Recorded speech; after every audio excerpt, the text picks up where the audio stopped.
अस्सलाम वालेकुम, welcome back to my YouTube channel Koyal educational academy, Koyal academy. Okay, now we will discuss our next exercise 1.2.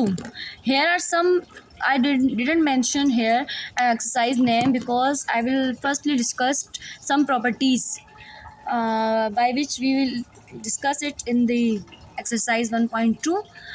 Then here is the some properties. First of all, first one is closure property. So what is closure property? Closure property है क्या? Closure property है आपके पास कि अगर आपके पास, जिस तरह मैं आपको टीचर जिस तरह मुश्किल करके समझाएंगी, मैं वैसे नहीं समझाऊंगी, मैं आपको आसानी से दूंगी कि मतलब एक ट्रिक टाइप होती है ना, वो दूंगी ताकि आपको इजीली इसमें समझ आ जाए. सबसे पहले आप क्लोजर प्रॉपर्टी की बात करेंगे तो क्लोजर प्रॉपर्टी आपके पास क्या होती है? जिस तरह आपके पास मैं अब लिख दूँ कि 3 2, ओके 3 2. अब आपको इसको क्लोजर प्रॉपर्टी दिखाने, यानी अब इसका मतलब ये है कि आपके पास सिंपली ये भी रियल नंबर है, ये भी रियल नंबर है. सिंपली आपके पास जब दो रियल नंबर हैं, वो आपके पास प्लस हो रहे हैं, यानी अगेन मतलब वो प्लस हो और अगेन रियल नंबर बने, तो वो आपके पास क्या है? Closure property. अगर इसको मैं समझा लूँ तो ये इस तरह बनेगा 3 + 2 और ये 5, यानी इसका मतलब क्लोजर प्रॉपर्टी क्या है? ये कॉमे है ना, ये कन्वर्ट हो जाएंगे प्लस में, यानी 3 और 2, तो ये 3 + 2 हो जाएगा. ठीक है. इसके बाद कम्यूटेटिव प्रॉपर्टी है. अब कम्यूटेटिव प्रॉपर्टी क्या? कम्यूटेटिव प्रॉपर्टी मीन्स बहुत इजी है, यानी इसमें ना सिर्फ रिप्लेसमेंट होती है. अगर मैं आपको वो का मतलब रिप्लेस हो जाते हैं, जैसे अब ऐसे कहूँ कि लिख भी दिया, रिप्लेसमेंट होती है. ठीक है. जैसे अब मैं बोल रही हूँ A+B. ठीक है. इसको अगर मैं लिख दूँ A+B = B+A, क्या हुआ? क्या किया मैंने? रिप्लेस किया है कि A B की जगह B A की जगह, सिंपल अल्फाज में कहूँ तो. ठीक है. उसके बाद है आपके पास एसोसिएटिव प्रॉपर्टी. कौन सी प्रॉपर्टी? Associative property. हम इसको मतलब ज़्यादा डिटेल में नहीं लेके जाएंगे प्रॉपर्टीज़ को, हमने वीडियो शॉर्ट रखनी है, बहुत ज़्यादा लेंथी ना हो जाए जिसमें आपको समझने में मसला हो. ठीक है. उसके बाद है एसोसिएटिव प्रॉपर्टी. एसोसिएटिव प्रॉपर्टी क्या होती है कि आपके पास तीन रियल नंबर है. लाइक अगर मैं इसको कर दूँ A+B+C, ठीक है, 3 रियल नंबर है. इस यहाँ पे भी 3 रियल नंबर है. अब सिंपली इस प्रॉपर्टी में क्या होता है कि दो प्रॉपर्टी का यानी ब्रैकेट लगा दिए जाते हैं. यानी फर्स्ट इसको मैं बोल रही हूँ कि A+B, यानी ये इस तरह हो जाएगा A+B, यानी यहाँ पे इस तरफ आपकी लेफ्ट हैंड साइड पे A+B, यानी पहले इनको प्लस करो फिर C को प्लस करो, यानी ये प्रॉपर्टी है क्वेश्चन सॉल्व करने की. और यहाँ पे तीनों लिखे हैं, इसका मतलब है यहाँ पे A+B किया, फिर सॉल्व करके C का आंसर प्लस किया. यहाँ पे क्या करेंगे? B+C, पहले इन दोनों को प्लस करेंगे. इसमें होता कुछ भी नहीं है. यानी अगर मैं यहाँ पे करूँ 2 + 3 = 4, ठीक है, तो अब इस पे ब्रैकेट लगा दी. अब सेम चीज़ मैंने ये की 2 3 4. अब यहाँ पे क्या हुआ? ठीक है, 2 और 3 5, 5 + 4 9. ठीक है, 2 ऐसे ही रहा, 3 और 4 7, 7 + 2 9, 5 और 4 9 हो गया, 7 + 2 भी 9 हो गया. तो उसमें हुआ क्या? कुछ भी नहीं. एसोसिएटिव प्रॉपर्टी मतलब ये है कि एक क्वेश्चन आपको ब्रैकेट लगा के मिल जाता है कि पहले आपने कौन सा हिस्सा सोल्व करना है. लाइक बोर्ड मास होता है कि पहले ब्रैकेट ओपन करो, तो उसके लिए भी आपको पता है ऐसी होती है कि आपकी ये बार ब्रैकेट है, यानी ये पूरी जो है वो ब्रैकेट के भी एक स्ट्रक्चर हो रहा होता है. ठीक है. उसके बाद है आपके पास एडिटिव प्रॉपर्टी. एडिटिव प्रॉपर्टी अपने नाम से जाहिर हो रही है कि इसमें कौन सी प्रॉपर्टी होगी? एडिटिव प्रॉपर्टी होगी. ठीक है. एडिटिव प्रॉपर्टी में आपने करना क्या है? एडिटिव प्रॉपर्टी में आप ऐड कर रहे होते हैं बेसिकली. अब यानी जिस तरह कि यानी देयर एग्जिस्ट अ नंबर, एक नंबर एग्जिस्ट करता है, यानी जिस तरह मैं अब आपको बोल रही हूँ A+0 = A.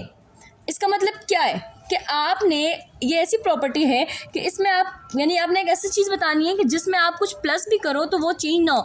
अब ऐसा क्या है एडिशन में जिसके साथ मैं कुछ प्लस भी करूँ तो वो चेंज ना हो? जैसे कोई रकम है 7, अब 0 एडिटिव प्रॉपर्टी है. 0 में इसमें जमा करूँगी तो क्या ये चेंज होगा? नहीं चेंज होगा. 7 + 0 = 7, चेंज नहीं हो रहा है. तो ये आपकी कौन सी प्रॉपर्टी हो गई? Additive property. उसके बाद है आपके पास additive inverse. What is additive inverse? Additive inverse ये होता है कि आपने साइन जस्ट चेंज करना होता है. जैसे अब मैं बोल रही हूँ 6, अब आपने इसका एडिटिव इनवर्स निकालना है, तो एडिटिव इनवर्स इसका क्या बनेगा? तो अब जिस तरह के मैं इसको सोल्व करूँ, प्लस माइनस 6, 6 + 6 = 0. तो हम इसे क्यों कह रहे हैं कि 0 जो है आपके पास ये एडिटिव प्रॉपर्टी है? क्यों?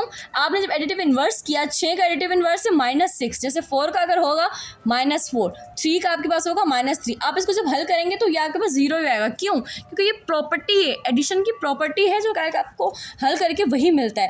ठीक है. आप सिंपल हेडिंग देख रहे होंगे कि मिस वहाँ भी क्लोजर प्रॉपर्टी है टॉप पे, यहाँ भी क्लोजर प्रॉपर्टी है, यहाँ कम्यूटेटिव, यहाँ मतलब मिस डिस्कस क्या है, मतलब आपका डिफरेंस क्या है इसके अंदर? इसके अंदर डिफरेंस ये है कि ये प्रॉपर्टीज़ हैं, लेकिन क्या है? ये प्रॉपर्टीज़ तो हैं, लेकिन ये विद रिस्पेक्ट टू एडिशन है. यानी हमने ये जितनी पढ़ी, ये कौन सी पढ़ी? Properties of real number with respect to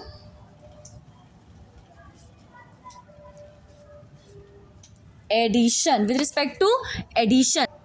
इसके बाद हम डिस्कस करेंगे आपकी जो प्रॉपर्टीज़ हैं, जिस तरह हमने एडिशन में डिस्कस की, अब हम किस में करेंगे, मल्टीप्लिकेशन में। यानी सिंपली बोल रहे हैं ये आप जो सारा करेंगे, यानी ये एडिटिव प्रॉपर्टी या मल्टीप्लिकेटिव आइडेंटिटी, इन्वर्स और ये सारी प्रॉपर्टी, ठीक है। एडिटिव प्रॉपर्टी बोल दें या एडिटिव आइडेंटिटी बोल दें, एडिटिव आइडेंटिटी है, मैं मिस्टेक कर रही हूँ यहाँ पे, ये आपके पास एडिटिव आइडेंटिटी है। खैर क्लोजर प्रॉपर्टी में क्या होगा, ऊपर क्या था कि आपके पास दो रियल नंबर दिए जा रहे थे, आपने उसको एडिटिव प्रॉपर्टी थी, आपने उसे प्लस किया। अब मैं यहाँ सेम नंबर दे रही हूँ कि 3 और 2 आपके पास जो है रियल नंबर है, तो इसको कैसे चेंज करेंगे, 3 मल्टीप्लाई बाय 2 और इसका आंसर आएगा 3 2 6। सिंपल है, वहाँ प्लस हो रहा था, यहाँ आपका माइनस हो रहा है। कम्यूटेटिव प्रॉपर्टी में जैसे अब यहाँ पे a प्लस बी था, a प्लस बी था और फिर वो चेंज हुआ b प्लस a में, तो यहाँ पे क्या है, a मल्टीप्लाई b और b मल्टीप्लाई a। फ़र्क सिर्फ इतना है कि यहाँ प्लस यहाँ पे माइनस, कोई नया चेंज नहीं है। सेम ऐसे ही वहाँ पे था a प्लस बी, यहाँ होगा a multiply by b multiply by c, ठीक है। फिर यहाँ पे दोबारा a multiply by b multiply by c, लेकिन यहाँ ब्रैकेट लगेगी, इसमें सिर्फ इतना फ़र्क है, ठीक है। उसके बाद आपके पास आ जाता है मल्टीप्लिकेटिव आइडेंटिटी। मल्टीप्लिकेटिव आइडेंटिटी इसमें आपने क्या करना है, कुछ भी नहीं करना। जैसे आपके पास एडिशन की जो प्रॉपर्टी थी वो अगर मैं आपको ध्यान से दिखा दूं तो आपके पास देखें हम क्या थे, उसकी जो आइडेंटिटी बन रही थी 3 या 0, मतलब कि 0 प्लस करेंगे किसी भी नंबर पर तो उसका फ़र्क नहीं पड़ता, तो ये एडिशन की पहचान थी। मल्टीप्लिकेटिव आइडेंटिटी कैसे होगी, मल्टीप्लिकेटिव आइडेंटिटी की पहचान यही है कि ऐसा कोई नंबर जिसको आप मल्टीप्लाई करो कोई फ़र्क नहीं आएगा नंबर पे। तो आपके ख्याल में ऐसा कौन सा नंबर है जिसको आप मल्टीप्लाई भी करेंगे तो उसमें फ़र्क नहीं आएगा, कैसे, जैसे 0 जमा 4 में 0 जमा किया, 4 प्लस 0 इज इक्वल टू 4, यानी 4 में कोई फ़र्क नहीं आया। सेम ऐसे ही ऐसे मल्टीप्लाई में क्या है, तो मेरे ख्याल में मल्टीप्लाई में 1 है कि 4 1 ज़ा 4, अगर आप इसमें 0 मल्टीप्लाई करेंगे तो 4 0 0, 2 मल्टीप्लाई करेंगे तो 4 दूनी 8 बढ़ रहा है, लेकिन 1 मल्टीप्लाई करेंगे किसी भी नंबर से, यानी आप लेख को 1 से मल्टीप्लाई करें 1 लेख ही आएगा, करोड़ को 1 से मल्टीप्लाई करें 1 करोड़ ही आएगा, यानी इसमें कोई चेंजेस नहीं आ रहे। तो ये आपके पास 1 जो है आपके पास क्या है, आपकी मल्टीप्लिकेटिव आइडेंटिटी। मल्टीप्लिकेटिव आइडेंटिटी मुश्किल इसमें कुछ भी नहीं है, बहुत आसान है। इसको आप शो कैसे करेंगे, जिस तरह मैं आपसे कह रही हूँ कि 3, ठीक है, तो 3 आपने 1 से मल्टीप्लाई किया 3 आया, 3 1 से मल्टीप्लाई किया 3 आया, तो मतलब ये बहुत आसान है, यानी आप इसे इजी रखेंगे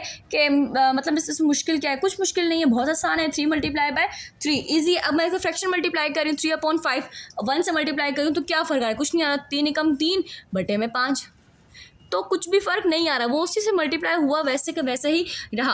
अब मल्टीप्लिकेटिव इन्वर्स में क्या है, मल्टीप्लिकेटिव इन्वर्स बहुत आसान है। जैसे अब यहाँ पे जो आपका प्लस का इन्वर्स था, प्लस का इन्वर्स कैसे था कि आप साइन चेंज कर रहे थे, ऐसे ही मल्टीप्लिकेटिव इन्वर्स में आपके पास ये होता है, जैसे कह रही हूँ 4 का मल्टीप्लिकेटिव इन्वर्स क्या होगा, इसके बटे में कुछ नहीं तो क्या है 1, तो ये रिवर्स हो जाएगा, तो क्या होगा इसका मल्टीप्लिकेटिव इन्वर्स 1/4, क्या होगा 1/4। जैसे आप 6 दूँ, 6 का मल्टीप्लिकेटिव इन्वर्स 1/6, अगर मिस 1/6 है 1/6 का मल्टीप्लिकेटिव इन्वर्स, तो ये ऊपर ये नीचे तो 6 आ जाएगा, यानी 6/1।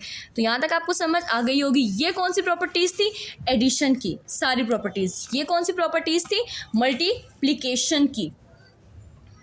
अब डिस्ट्रीब्यूटिव प्रॉपर्टी और मल्टीप्लिकेशन ओवर एडिशन की बात करेंगे। दो तरह की आपके पास डिस्ट्रीब्यूशन होती है। एक डिस्ट्रीब्यूशन होती है राइट डिस्ट्रीब्यूशन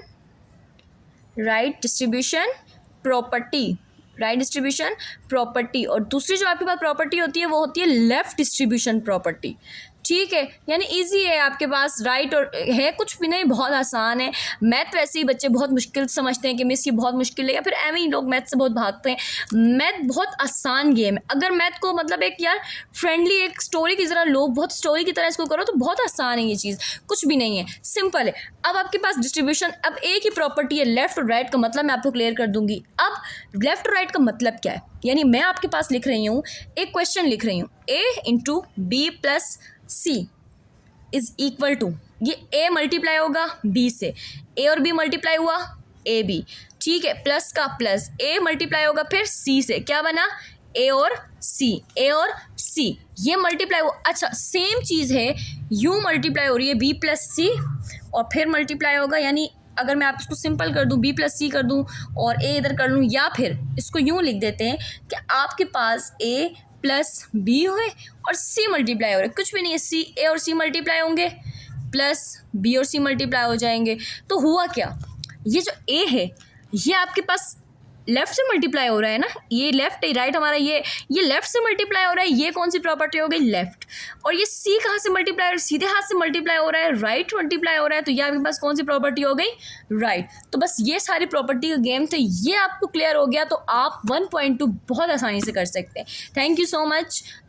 चैनल को सब्सक्राइब करें, लाइक करें और कमेंट बॉक्स में ज़रूर बताया करें कि आपको वीडियो समझ आ रही है, जहाँ समझ नहीं आ रही, जहाँ क्लियर नहीं हो रही, जहाँ वॉइस क्लियर नहीं है, कहीं कोई डिस्ट्रक्शन है, आपको समझ नहीं आ रहा कि मिस ये मतलब शोर है आपकी तरफ से, कुछ भी प्रॉब्लम है, आप मुझसे लाजमी शेयर किया करें। Thank you so much.